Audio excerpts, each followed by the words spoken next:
YouTube channel पर आपका स्वागत है। मैं MK सर। आज मैं आपको राष्ट्रीय शिक्षा नीति 2020 के बारे में अपना विचार और उसकी प्रमुख क्या विशेषताएं हैं के बारे में मैं बताना चाह रहा हूं। जैसा कि आप भली भांति परिचित होंगे कि भारत सरकार ने नई शिक्षा नीति की घोषणा की है और काफ़ी कॉलम भी लिखे गए हैं इसके ऊपर और बहुत सारे मेजर बदलाव भी हुए हैं। तो आपके मन में इसके प्रति एक जिज्ञासा उत्पन्न हुई होगी, क्या वास्तव में क्या है और किस रूप में ये पुरानी शिक्षा नीति जो वर्तमान में भी चल रही है उससे कैसे डिफरेंट है। सबसे पहले जो स्टूडेंट टारगेट IAS में पढ़ चुके हों या पढ़ रहे हों वो मुझसे शायद परिचित होंगे। मैं बिहार का रहने वाला हूं और SSC CGL बिहार प्रशासनिक से BPSC सहित कई PCS आयोगों में भी मैंने उत्तीर्णता हासिल की है और वर्तमान समय में भी मैं सरकारी सेवा में कार्यरत हूँ। तो हम लोग आते हैं पॉइंट पे। सबसे पहले समझते हैं कि राष्ट्रीय शिक्षा नीति या शिक्षा नीति है क्या और इसकी ज़रूरत पड़ कैसे गई भारत में और ये नीति कहाँ तक बाध्यकारी है, इन चीज़ों पे हम लोग गौर करते हैं। सर्वप्रथम हम आइए कि नीति पॉलिसी क्या है। तो नई शिक्षा नीति क्यों लाई गई? तो किसी भी राष्ट्र के विकास के लिए वहाँ के नागरिकों को शिक्षित होना अत्यंत आवश्यक है। जब तक व्यक्ति शिक्षित नहीं होगा तब तक उसमें सोचने की शक्ति, तर्क करने की शक्ति नहीं आ पाएगी। और किसी भी देश का आधारभूत ही एक शिक्षा होता है। तो समय समय पर इस पर बदलाव होना चाहिए। अगर समय समय पर हम बदलाव नहीं करेंगे तो वो आउटडेटेड हो जाएंगे। फॉर एग्जांपल में हम लेते हैं HMT कंपनी। HMT कंपनी की पहले घड़ी आया करती थी और समय के साथ आप लोगों ने देखा कि डिजिटल घड़ियाँ आई, नई नई टेक्नोलॉजियाँ आई, तो वो HMT घड़ी मार्केट से बाहर हो गई। तो अगर कोई भी राष्ट्र समय के साथ अपने आप को नहीं बदलता है तो उसे दुनिया से कदम ताल मिलाने में समस्या का सामना करना पड़ेगा। और भारत को विकसित राष्ट्र बनाने के लिए नई शिक्षा नीति की अत्यंत आवश्यकता थी। तो सर्वप्रथम जैसा कि आप देख रहे हैं, पहली शिक्षा नीति जो है भारत में 1968 में लाई गई। 1968 में भारत की पहली शिक्षा नीति लाई गई। जब भारत हमारा उस समय आज़ादी के कुछ दशक बीता ही था तो हमें एक सभ्य समाज का निर्माण करना था, भारत का विकास करना था। तो इसलिए हमें एक शिक्षा नीति की जरूरत पड़ी और तो हमने क्या किया कि 1968 में एक नई शिक्षा नीति लॉन्च की। उसके जो कमिटी था वो था कोठारी कमीशन। कोठारी कमीशन 1964 से लेकर के 1966 तक बीच में ऐसा कहा जाता है कि अब तक भारत में जितने भी शिक्षा क्षेत्र में कमीशन बने हैं उस सब में से कोठारी कमीशन जो है सर्वाधिक गहन अध्ययन किया है और भारत की आज़ादी के बाद जो नींव पड़ी है शिक्षा व्यवस्था में वो कहीं ना कहीं कोठारी कमीशन की ही देन है। और इस कमीशन की सिफारिश को स्वर्गीय प्रधानमंत्री इंदिरा गांधी के समय में लागू किया गया। तो इन चीज़ों को आपको हमेशा माइंड में नोट करते चलना है कि पहली शिक्षा नीति कब लाई गई थी, 1968 में, और उसके कोठारी कमीशन की रिकमेंडेशन थी 1964 से लेकर 66 के बीच में और इंदिरा गांधी के कार्यकाल में वह लागू हुई थी। उस शिक्षा नीति में जो है त्रिस्तरीय त्रिभाषा फॉर्मूला पर जोर दिया गया और यूँ कह लीजिए तब से लेकर आज दिनांक तक त्रिभाषा फॉर्मूला काम कर रही है। त्रिभाषा फॉर्मूला होती क्या है? पहली बात कि मातृभाषा में शिक्षा देना है। आप जैसे बिहार जैसे राज्यों में देखिएगा तो सेकेंडरी लेवल तक जो है माध्यमिक स्तर तक त्रिभाषा फॉर्मूला वहाँ पहले से चल रहे हैं, यानी कि एक भाषा आपको हिंदी पढ़नी है, दूसरा इंग्लिश पढ़नी है, या कोई और भाषा चुन सकते हैं, संस्कृत पढ़नी है, मतलब 3 भाषा का सब्जेक्ट, लैंग्वेज का सब्जेक्ट लेना ही लेना है। कई राज्यों में पहले से चल रहा है, तो इसमें नया कोई बात नहीं है। और नई शिक्षा नीति में भी त्रिभाषा फॉर्मूला पर ज़्यादा फोकस किया गया है। फिर आते हैं कि दूसरी शिक्षा नीति 1986 में आई थी, और इस समय जो प्रधानमंत्री थे वो राजीव गांधी की सरकार थी, और उस समय नई शिक्षा नीति लाई गई थी। और 92 में जाकर के उसी शिक्षा नीति को थोड़ा सा संशोधन किया गया पीवी नरसिम्हा राव के समय में, जो अब तक चलता आ रहा है। एनसीईआरटी या एससीईआरटी की जो किताबें होती है, उस बुक्स में आप देखिएगा कवर पे लिखा रहता है राष्ट्रीय शिक्षा नीति 1986, यानी कि आखिरी बार जो शिक्षा नीति भारत में आई थी वह आई थी 86 में। अब आप देख लीजिए, अब 2020 चल रहा है, 34 ईयर्स बीत चुके हैं और हमें शिक्षा नीति नहीं लाई गई। आप इसी से अंदाजा लगा सकते हैं कि इन 34 वर्षों में देश में, पूरे वर्ल्ड में टेक्नोलॉजी के रूप में, सब्जेक्ट के रूप में नए नए अनुसंधान हुए हैं, और कई नई चीज़ों का गहन अध्ययन करना आवश्यक हो गया है। परंतु दुर्भाग्य की बात है कि बहुत लंबे समय के बाद शिक्षा नीति लाई गई। भारत जैसे विकासशील राष्ट्रों के लिए यह अत्यंत आवश्यक था कि बहुत पहले ही नई शिक्षा नीति को लाई जानी चाहिए थी। लेकिन चलिए, देर आए दुरुस्त आए। अब हम लोग आते हैं कि 34 साल में क्या क्या परिवर्तन हुए, इन चीज़ों को पहले थोड़ा सा समझना आवश्यक है। सबसे पहले आप समझिए कि पहले, आज से 10 साल 15 साल पहले एंड्रॉयड फ़ोन का इतना बड़ा बोलबाला नहीं था। आज देखिए, फेसबुक आए 34 साल के दौरान, ट्विटर आए, सोशल मीडिया साइट्स तमाम आ गए, गूगल मीट आ गए, ये सारे चीज़ें, आर्टिफिशियल इंटेलिजेंस आए, रोबोटिक्स के क्षेत्र में काम हुआ, नई नई टेक्नोलॉजी आई, महामारियाँ आई। अभी जैसे आप देख रहे हैं कोरोना का प्रकोप चल रहा है, नए नए टीके पर अनुसंधान हो रहे हैं। और इंटरनेट ऑफ थिंग्स का नाम सुने होंगे आप, तो इंटरनेट ऑफ थिंग्स आया। उसके बाद रोबोटिक्स के क्षेत्र में काम हुए, कृषि के क्षेत्र में नई नई चुनौतियां सामने आई, जलवायु परिवर्तन के संबंध में भी चुनौतियां आई, पॉल्यूशन आए।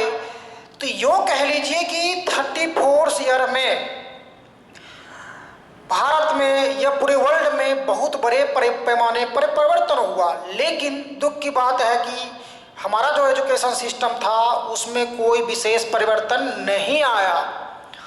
तो भारत सरकार जो है इस चीज़ को समझते हुए, और अगर हम अपने देश को भविष्य में विकसित राष्ट्र या महान बनाना चाहते हैं, तो हमें एक नई शिक्षा नीति की अत्यंत आवश्यकता थी, जिसे हमें लाया गया।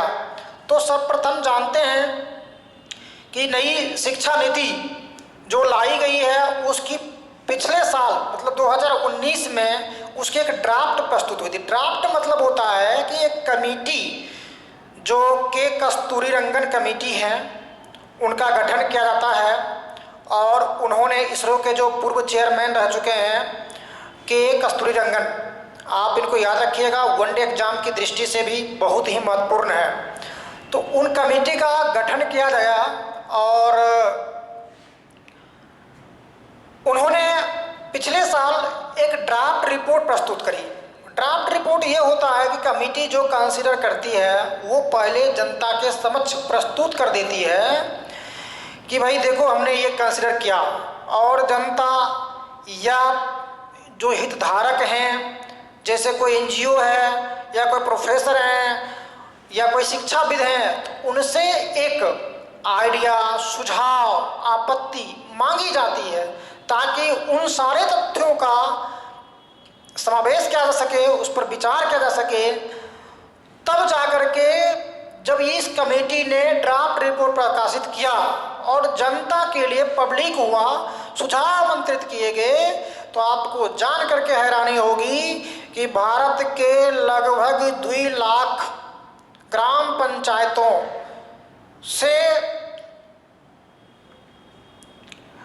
उन्हें सुझाव मिले, और यूँ कहिए कि 2 लाख से, ऐसा कहा जाता है कि 2 लाख से अधिक सुझाव प्राप्त हुए।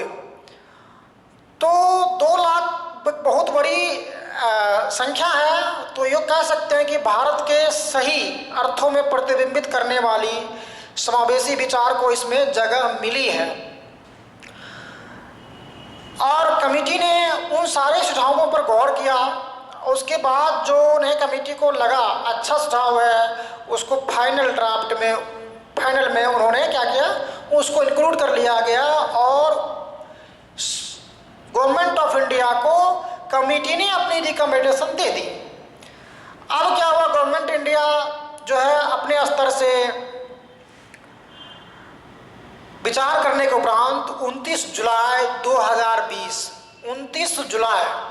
2020 को भारत सरकार ने राष्ट्रीय शिक्षा नीति 2020 को मंजूरी दे दी कैबिनेट से। आपको यह डेट याद रखना है, 34 साल बाद आया, यह याद रखना है। 1986 में आया था, इससे पहले वह याद रखना है। कोठारी कमीशन याद रखना है। 1968 में आया था, वह याद रखना है। इन सारे तथ्यों को वन डे एग्जाम की दृष्टिकोण से आपको याद रखना है। अब हम लोग आते हैं कि जरूरी क्यों भाई जरूरी पड़ गई राष्ट्रीय शिक्षा नीति की। तो किसी भी राष्ट्र के विकास के लिए शिक्षा महत्वपूर्ण है। किसी भी व्यक्ति का भी विकास करना हो तो शिक्षा महत्वपूर्ण है। शिक्षित व्यक्ति सही क्या है, गलत क्या है, उसको आसानी से समझता है, उसमें तर्क करने की शक्ति आती है, समस्याओं का समाधान ढूंढने में मदद मिलती है, और अपने जीवन जीने के लिए शिक्षा अत्यंत आवश्यक है। और कहा जाता है कि अशिक्षित व्यक्ति जो है पशु के समतुल्य कहा गया है। तो कुल मिलाकर के ये है कि शिक्षा महत्वपूर्ण है। जैसा कि आपको हमने पहले बताया कि पूरे दुनिया भर में, भारत सहित पूरे दुनिया भर में बहुत सारे बदलाव आए। इन बदलावों से लड़ने के लिए, इन चुनौतियों का सामना करने के लिए हमें नई शिक्षा नीति की अत्यंत आवश्यकता थी। इसलिए हमने क्या किया, नई शिक्षा नीति लाया। दूसरा बात, जैसा कि आप समझ रहे होंगे, बेरोजगारी का दौर है। अभी बहुत सारे बेरोजगार बैठे हुए हैं। भारत की जनसंख्या बढ़ रही है, कार्यशील जनसंख्या जो है दिन प्रतिदिन बढ़ती जा रही है, उन्हें रोजगार चाहिए। तो आज की जो शिक्षा व्यवस्था है वह रोजगार परक नहीं है, ऐसा कहा जाता है, और स्किल डेवलपमेंट पर कम ध्यान दिया जाता है। तो नई शिक्षा नीति में स्किल डेवलपमेंट पर ज़्यादा ध्यान दिया, ताकि व्यक्ति स्वयं जो है एक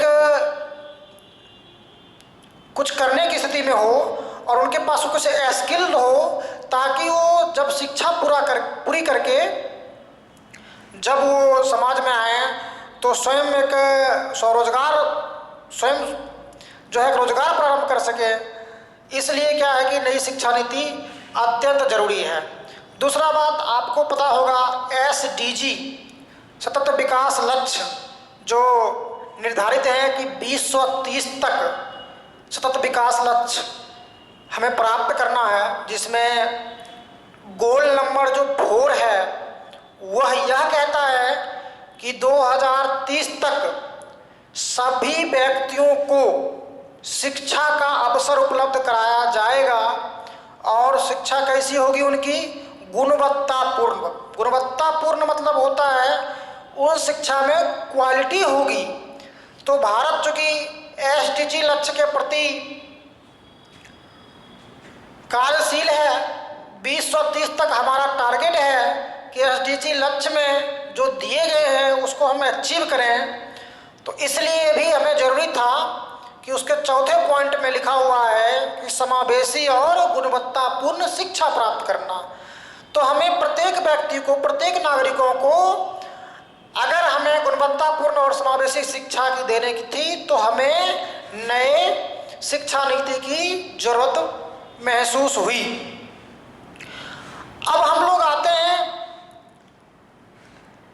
जैसा कि विभिन्न रिसर्च से पता चला है कि 8 वर्ष तक के बच्चे बहुत तेजी से सीखते हैं और वो स्वयं की मातृभाषा में ज़्यादा सीखना पसंद करते हैं या सीखते हैं। तो नई शिक्षा नीति में इन सारे बिंदुओं का समावेश किया गया है कि एक बालक का संपूर्ण विकास हो। जब तक बालक के मस्तिष्क का संपूर्ण विकास नहीं होगा तब तक क्या होगा कि बच्चे भविष्य में अच्छे संसाधन नहीं बन पाएंगे। इन सारे बातों को ध्यान में रखते हुए भी नई शिक्षा नीति पर जोर दिया गया है। और हमें यह जानना जरूरी है कि पहले था व्हाट टू थिंक, क्या सोचना है। आपकी स्कूली शिक्षा की पाठ्यक्रम ऐसी थी कि व्हाट टू थिंक, इस पे फोकस था। अब जो है हाउ टू थिंक पर फोकस है कि कैसे हम थिंकिंग करें। मतलब क्या है कि आपको क्रिएटिव थिंकिंग कैसे करें, चीज़ों को रचनात्मक रूप से कैसे समझें, इन चीज़ों पर फोकस किया गया है। तो कहीं न कहीं रटने की प्रवृत्ति पर अंकुश लगाया गया है और सीखने की प्रवृत्ति पर जो है ज़्यादा जोर दिए जाने की बात कही गई है, ताकि आप जब सीखेंगे, आप जब रचनाशीलता करेंगे तो उस समय क्या होगा कि आपके अंदर की जो कैपेबिलिटी है, जो आपके अंदर का गुण है, वो बाहर आएगी। और अभी का जो वर्तमान एजुकेशन सिस्टम है उसमें हम लोग क्या करते हैं कि जब एग्ज़ाम की टाइम जो है नज़दीक आ गई तो हम जल्दी में पूरे पढ़े जा रहे हैं गेस क्वेश्चन, यानी कि एग्ज़ाम पास करने के पर्पज़ से केवल पढ़ाई है। तो इस पे जो है फोकस हटा करके अब हाउ टू थिंक और क्रिएटिविटी क्या है, कैसे हम सीखने की क्षमता कैसे बढ़ेगी, सोचने की क्षमता कैसे बढ़ेगी, इस पर भी जोर दिया जाने लगा है।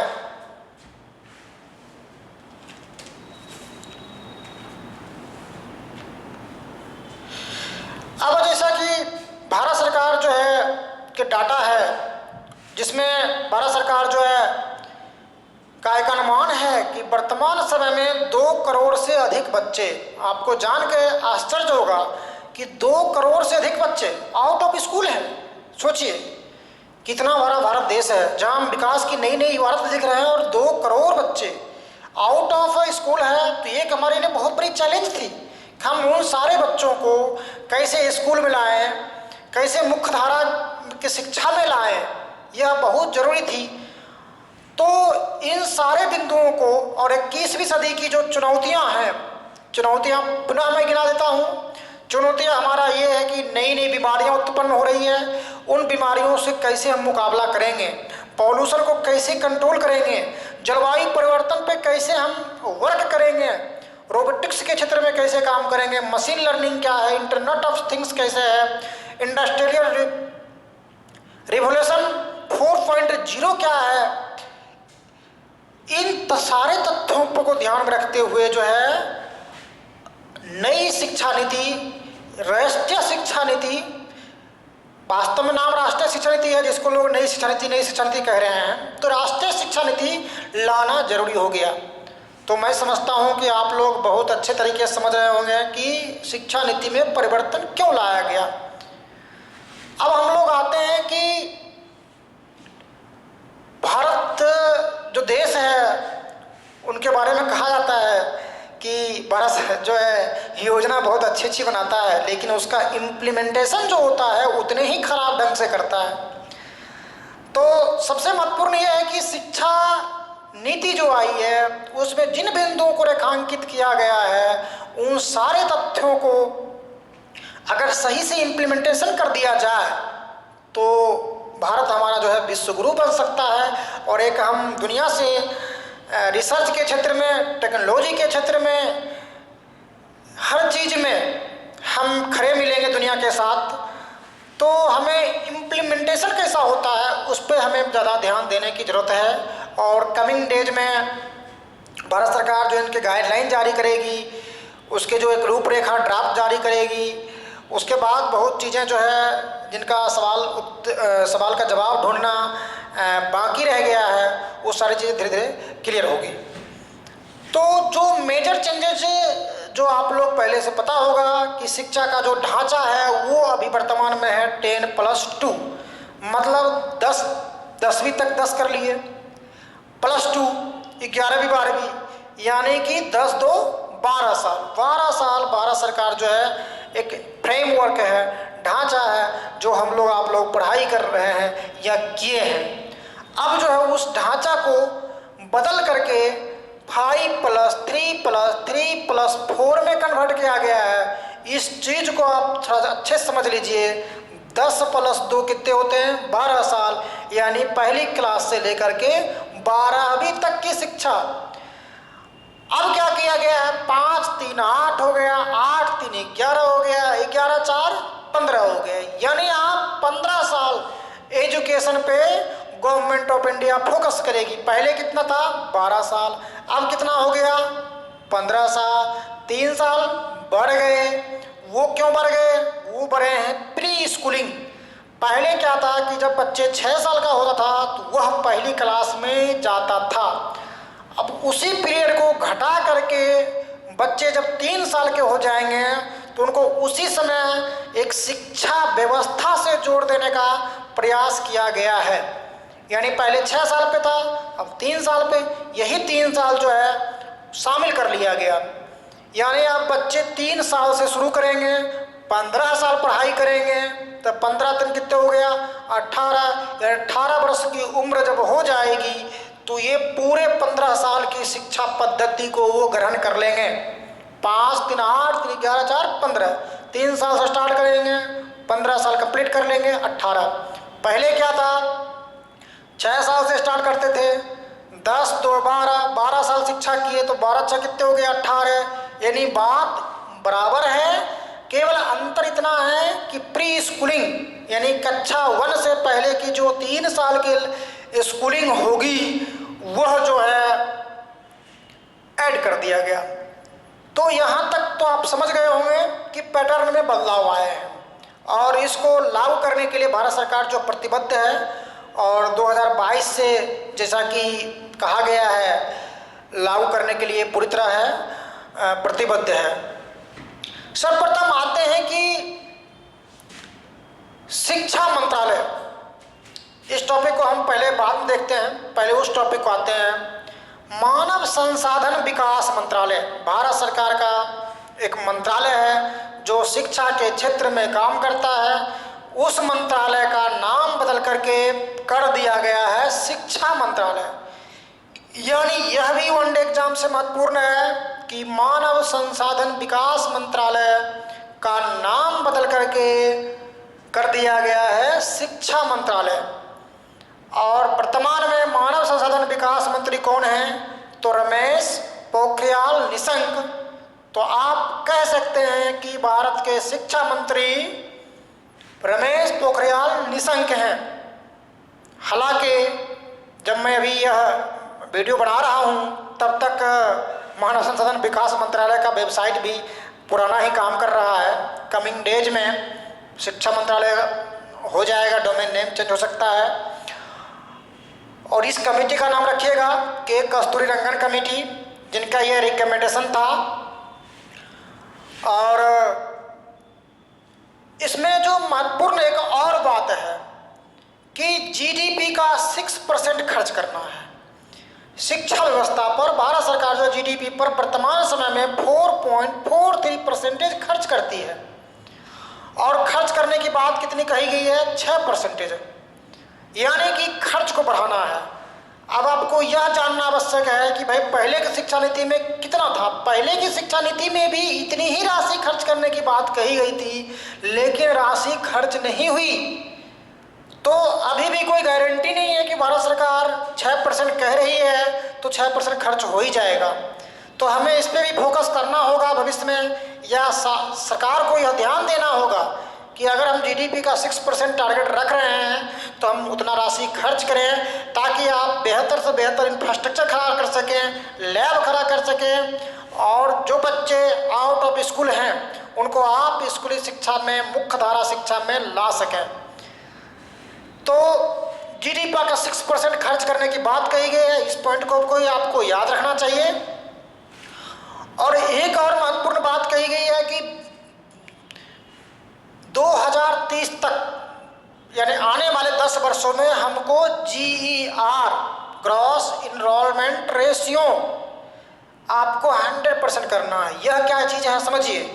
अभी भारत में जो है प्रत्येक बच्चे स्कूल में जाके एडमिशन नहीं ले पाते हैं। कुछ बच्चे तो कभी स्कूल नहीं जाते हैं, कुछ बच्चे क्या होते हैं कि उनके पास ना फैसिलिटी है, ना बगल में कोई स्कूल है, ना उस तरह का कोई वो है, उनके पास वित्तीय स्थिति है ठीक, ताकि वो स्कूल में जाकर एडमिशन ले सकें और कोई फॉर्मल शिक्षा ग्रहण कर सकें। तो इसलिए सबसे पहली प्राथमिकता हमारा है कि जो बच्चे स्कूली शिक्षा से बाहर हैं उनका हम नामांकन रेट बढ़ाएं, और हमारा टारगेट है कि आने वाले 10 वर्षों में पूरी 100% कवर कर लेंगे। यानी एक भी बच्चा जो है भारत में छूटे नहीं जो स्कूली शिक्षा में जा ना पाए।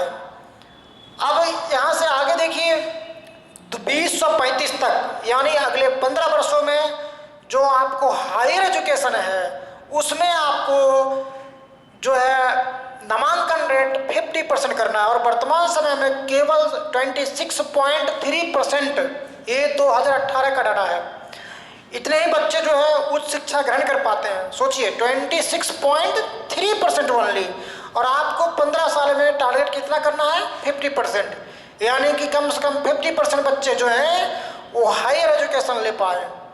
जब तक आप हायर एजुकेशन नहीं ले पाएंगे तब तक ना आपके रिसर्च के क्षेत्र में बढ़ावा मिलेगा, ना ही लोग जो है एजुकेशन के सेक्टर में आ पाएंगे। क्योंकि हायर एजुकेशन जब तक नहीं मिल पाएगी तो उनका एक थॉट जो है ना डेवलप हो पाएगा। तो ये हमारा लक्ष्य है, और इन सारे पॉइंट को आप जरूर नोट कीजिएगा, क्योंकि वनडे एग्जाम की दृष्टि से रेलवे हो, SSC हो या व्यापक एग्जाम हो, इन सारे एग्जाम में यह जो है वनडे एग्जाम की दृष्टिकोण से बहुत ही इम्पोर्टेंट है कि हमारा 2030 तक लक्ष्य है 100% नामांकन का, ग्रॉस इनरोलमेंट रेशियो का, और 2035 तक हमारा 50% हायर एजुकेशन का जो है हमारा टारगेट है। एक और महत्वपूर्ण बात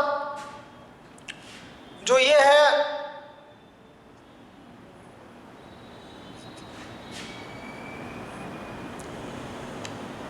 मल्टीपल एंट्री और एग्जिट सिस्टम, इस पर हम चर्चा बाद में करेंगे। ये है क्या चीज़, पहले हम यहाँ से आते हैं। ये 5+3+3+4 का लफड़ा क्या है। 5 साल जो है वो कहलाया गया है schooling foundation courses. Foundation courses क्या होता है समझिए। वर्तमान में बच्चा 6 साल में जाके पहली कक्षा में दाखिला लिया। बड़े शहरों में प्ले स्कूल होते हैं, छोटे शहर हैं या गांव के लेवल पर आप जाइएगा तो प्ले स्कूल बहुत रेयर केसेज में मिलते हैं। वहाँ आंगनबाड़ी केंद्र हैं जो सरकार स्तर से, शासन स्तर से चलाए जाते हैं, उसको स्कूली शिक्षा से लिंक कर दिया जाएगा।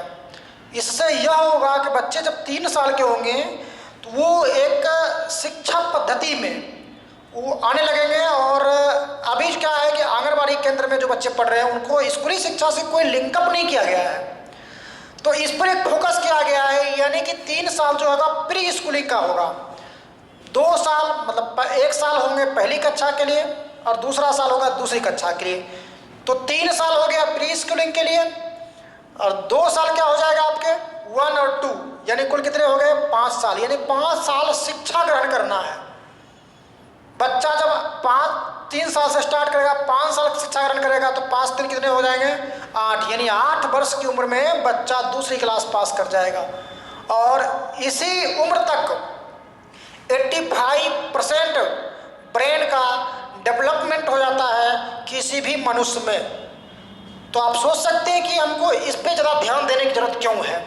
अगर आपका ब्रेन डेवलपमेंट हो जाता है तो आप बहुत तेज़ी से उस एज ग्रुप में ज़्यादा सीखते हैं। तो इस 5 साल का जो कॉन्सेप्ट है आई होप आप समझ गए होंगे। 3 साल प्री स्कूल के रहेंगे और फिर पहली होगी और दूसरी कक्षा होगी। इसमें क्या पढ़ाया जाएगा इस चीज़ को आप समझिए। यह एक फाउंडेशन कोर्स होगा, एक फाउंडेशन है। इसको पास करने के लिए किसी भी एग्जाम की जरूरत नहीं है। ये बहुत बड़ा बदलाव है। यानी कि आप पहली कक्षा पास कर गए, दूसरी कक्षा पास कर गए, एग्जाम देना नहीं पड़ेगा, बच्चों में कोई डर नहीं रहेगा। कितनी अच्छी बात है भाई। अगर हम भी आज बच्चे होते तो कितना मजा आता भाई, एग्जाम नहीं देना है, ऐसे बिंदास पढ़ रहे हैं। तो इसके एग्जाम का कॉन्सेप्ट नहीं रखा गया है। दूसरी महत्वपूर्ण जो बात कही गई है वह यह कही गई है कि मातृभाषा में या जो रीजनल लैंग्वेजेज है उसमें उनको शिक्षा प्रदान की जाएगी। मातृभाषा मतलब जो बच्चे घर पे भाषा बोलते हैं उसी भाषा में अगर बच्चे को शिक्षा मिले तो बच्चे बहुत तेजी से उसको कैच करते हैं। इन चीज़ पर यह फोकस किया गया है, लेकिन यह देखना दिलचस्प होगा कि वर्तमान में जो प्ले स्कूल चल रहे हैं या विभिन्न प्रकार के इंग्लिश मीडियम स्कूल चल रहे हैं, क्या वह इंग्लिश मीडियम स्कूल वाले इस कॉन्सेप्ट को अपनाते हैं या उनको छूट मिलती है।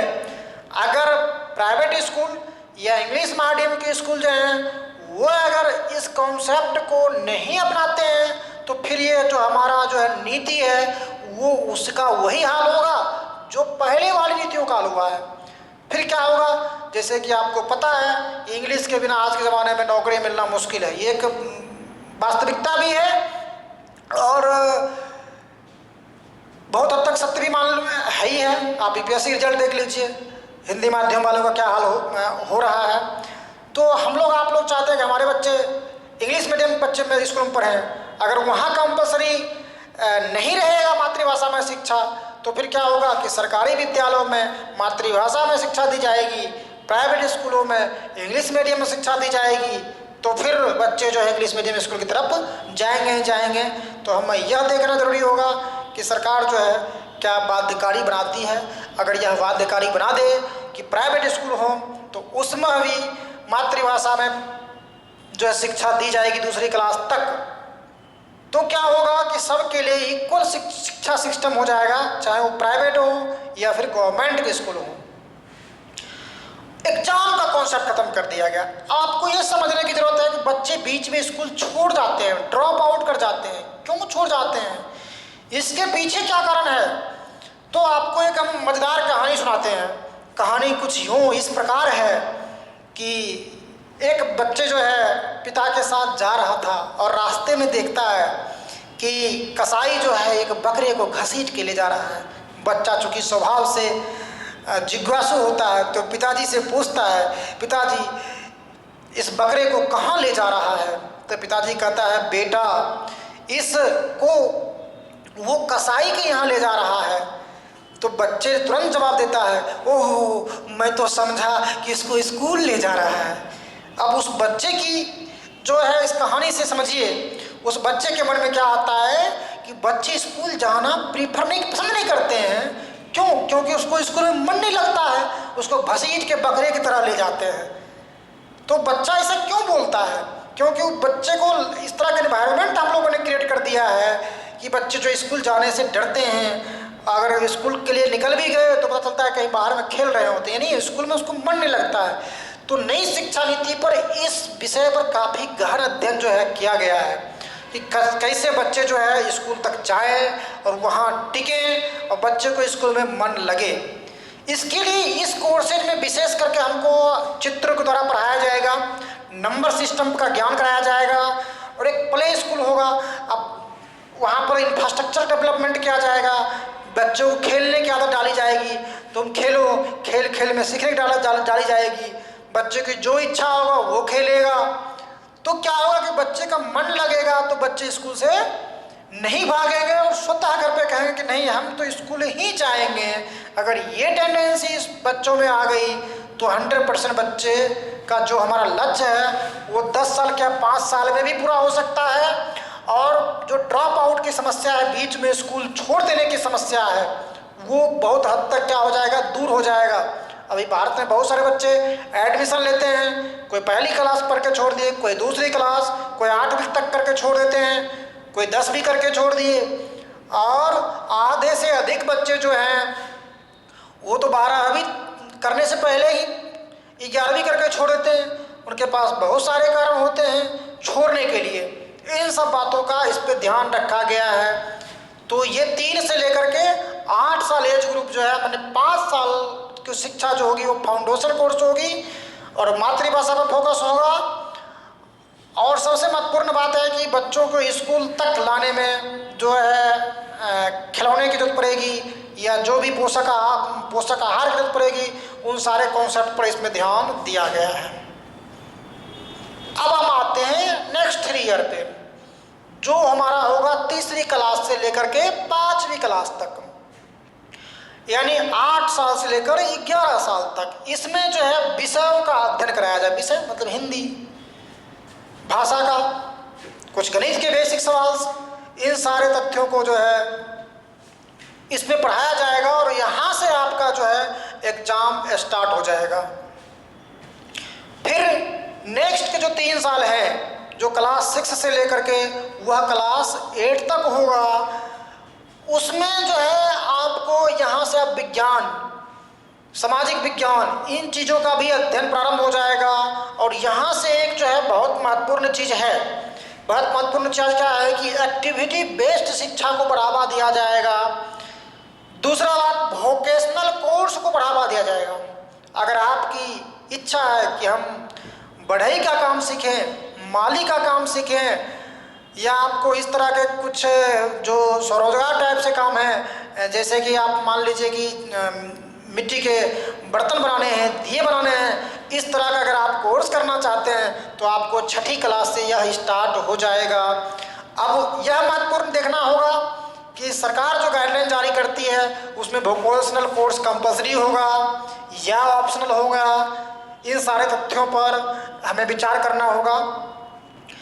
और दूसरा है कोडिंग सिस्टम, यहीं से प्रारंभ हो जाएगी कोडिंग सिस्टम। कोडिंग सिस्टम क्या होता है कि आपको कंप्यूटर पे प्रोग्रामिंग करना है, वहीं से आपको सिखाया जाने लगेगा 6ठी क्लास से। कितनी अच्छी बात है भाई, आजकल के बच्चे जो है 6ठी क्लास कोडिंग सिस्टम है। एक अपन वाले कि 12वीं करके कंप्यूटर का ABCD सीख रहे थे, तो कितनी एडवांस लाभ मिलेगा उनको, आप ये सोच सकते हैं। और एंड्रॉयड फ़ोन आज के घर घर में है, बच्चे बच्चे के पास है, और बच्चे बच्चे जो है सोशल मीडिया से आजकल परिचित हैं, तो आप उनको बहुत ज़्यादा बेनिफिट मिलेगा। और अगले जो 4 ईयर होंगे, जिसको 9वीं क्लास से आप 12वीं क्लास तक कहेंगे, वह जो है 4 साल का होगा, 9वीं 10वीं 11वीं 12वीं, उसमें एग्ज़ाम होंगे। और सबसे महत्वपूर्ण मैं बात बता दूँ कि 10वीं और 12वीं का जो बोर्ड एग्ज़ाम चल रहा है वो चलता रहेगा, उसमें कोई बदलाव नहीं किया गया है। इसलिए आप इस कन्फ्यूजन में ना रहें कि बोर्ड परीक्षा खत्म हो गई है। ऐसा कई जगह वीडियो या यूट्यूब पे मिल जाएंगे जो उससे कुछ बता देते हैं, लेकिन ऐसा नहीं है। 10वीं और 12वीं का बोर्ड चलता रहेगा। हाँ, उसमें बदलाव क्या हुआ है कि आपको विदेशी भाषा, अगर आपको फ्रेंच पढ़ना है, जर्मन भाषा पढ़ना है, रशियन भाषा पढ़ना है, तो आप जो है 9वीं लेवल से ही पढ़ सकते हैं। दूसरा महत्वपूर्ण बदलाव है कि आप 11वीं से आप स्ट्रीम चुनते थे, साइंस पढ़ना है, कॉमर्स पढ़ना है, आर्ट पढ़ना है, उस स्ट्रीम की बाध्यता को जो है खत्म कर दिया गया है, और वह आप जो है 9वीं क्लास से ही प्रारंभ हो गया है। तो उसके बाद क्या है कि भाषा पर जोर दिया जाएगा। सबसे बड़ी है कि इस चीज़ को पुनः समझिए कि मातृभाषा पर जो दूसरी क्लास तक बच्चे मातृभाषा में शिक्षा करेंगे, और उसमें नीति में कहा गया है कि 8वीं क्लास या उससे आगे तक भी अगर संभव हो या सरकार चाहे तो मातृभाषा में शिक्षा प्रदान की जाएगी। ऐसा इसलिए कहा गया है कि बहुत सारे साउथ इंडियन के जो हमारे स्टेट हैं उनको हमेशा डर बना रहता है कि हिंदी हमें बस थोपी जाती है, तो भाषा किसी को थोपा नहीं जाए। तो रीजनल लैंग्वेज में अगर शिक्षा मिलती है तो इससे क्या होगा, बच्चे जल्दी भी सीखेंगे और उन राज्यों की जो अपनी आपत्ति है वह दूर भी होगी। अगर मान लीजिए कोई तमिलनाडु का है तो तमिल भाषा में सीख सकता है, और चूँकि भाषा त्रिस्तरीय फॉर्मूला रहेगी तो आपको एक मातृभाषा तो रहेगी रहेगी, और आप जब हायर क्लासेज में पहुँचते जाएंगे तो आपके पास इंग्लिश है, आप कोई फॉरेन लैंग्वेज सीख सकते हैं, तो यानी कि कोई डाउट नहीं होगा। अब क्या है कि सबसे महत्वपूर्ण बदलाव क्या है कि ये 4 साल में जो है आपको स्ट्रीम खत्म कर दिए गए हैं। यानी कोई बच्चा अब ये ना कहलाएगा कि हम साइंस से 11वीं कर रहे हैं, कोई ये नहीं कहेगा कि हम 8 से 12वीं कर रहे हैं, नहीं कहेगा, क्योंकि वो साइंस 8 ही खत्म कर दिए गए और विषय लेने की बिल्कुल आज़ादी कर दी गई है। फॉर एग्जाम्पल में समझिए कि आपको मैथ लेना, साइंस लेना था, आपने मैथ ली, फिजिक्स ली 12वीं में, केमिस्ट्री लिया, लेकिन आपकी इच्छा थी कि हम फैशन डिजाइनिंग का कोर्स करें, लेकिन वर्तमान शिक्षा पद्धति ऐसी थी कि विषयों का ग्रुपिंग किया हुआ था। आप मैथ फिजिक्स केमिस्ट्री इस तरह के सब्जेक्ट के अलावे आप जो है फैशन डिजाइनिंग या म्यूजिक का सब्जेक्ट नहीं चुन पाते थे। इस कंसेप्ट को खत्म कर दिया गया है और आपके पास ऑप्शन है कि केमिस्ट्री के साथ म्यूजिक भी ले सकते हैं। तो वही कितना मज़ा आएगा, लैब में जाएंगे, प्रैक्टिस भी करेंगे और धीरे धीरे हम लोग म्यूजिक भी सीखेंगे। यानी कि साइंस आर्ट कॉमर्स की बाध्यता खत्म कर दी गई है और विषय चुनने की बिल्कुल आज़ादी रहेगी। ये सबसे बहुत बड़ा बदलाव है और बहुत ही अच्छा है। और ये 4 साल जो 9वीं से लेकर 12वीं तक है, इसमें एक महत्वपूर्ण बात कही गई है। राज्य सरकार चाहे तो वह वार्षिक परीक्षा कंडक्ट करा सकती है या सेमेस्टर सिस्टम लागू कर सकती है। जैसे मान लीजिए कि 6 महीने पर सेमेस्टर सिस्टम ले लीजिए और उसी के आधार पे हम रिजल्ट दे सकते हैं। यानी सेमेस्टर सिस्टम 9वें क्लास से स्टार्ट हो सकता है यदि ऐसा स्टेट गवर्नमेंट चाहे तो इस पर थोड़ा सा बहुत लचीला बना दिया गया है। बोर्ड पे छोड़ दिया गया, संबंधित बोर्ड पे, कि वो क्या मतलब करना चाहती है, वार्षिक परीक्षा कंडक्ट कराना चाहती है या फिर सेमेस्टर सिस्टम लागू कराना चाहती है। और उसमें यह कहा गया है कि जिन सब्जेक्ट पढ़ाई हो जाएगी उसका पेपर ले लीजिए, दोबारा पेपर लेना नहीं है। बहुत सारे बदलावों के साथ 5+3+3+4 का कॉन्सेप्ट आया है। तो आई होप कि आप समझ गए होंगे। हम नेक्स्ट क्लासेज में इसके आगे के जो टॉपिक है हम लेके आएंगे, जिसमें हम यह समझेंगे कि इसके बाद जो हमारा हायर एजुकेशन प्रारंभ होता है उसमें क्या बदलाव किया गया है। फिर हमें जैसा कि सुनने में आ रहा है, आप लोग सुन रहे होंगे कि 4 साल का जो ग्रेजुएशन किया गया है वह क्या है उसको समझेंगे। एमफिल को ख़त्म क्यों कर दिया वो समझेंगे। पीएचडी कैसे होगा, पीजी कैसे होगा, यूजीसी का क्या होगा, या जितनी भी हमारी एजेंसी है उसका क्या होगा, एनसीईआरटी का क्या रोल होगा। इन सारे तथ्यों को हम अगले वीडियो में समझेंगे और यह भी देखेंगे कि बात तो बहुत कह दी गई, लेकिन उसको चुनौतियां क्या है, उसको लागू करने की क्या क्या समस्याएं हो सकती है, उस चीज़ को समझेंगे। हमारा आंगनवाड़ी का क्या कॉन्सेप्ट अभी चल रहा है, उन सारे तथ्यों को हम अगले वीडियो में लेकर आएंगे। तब तक के लिए धन्यवाद।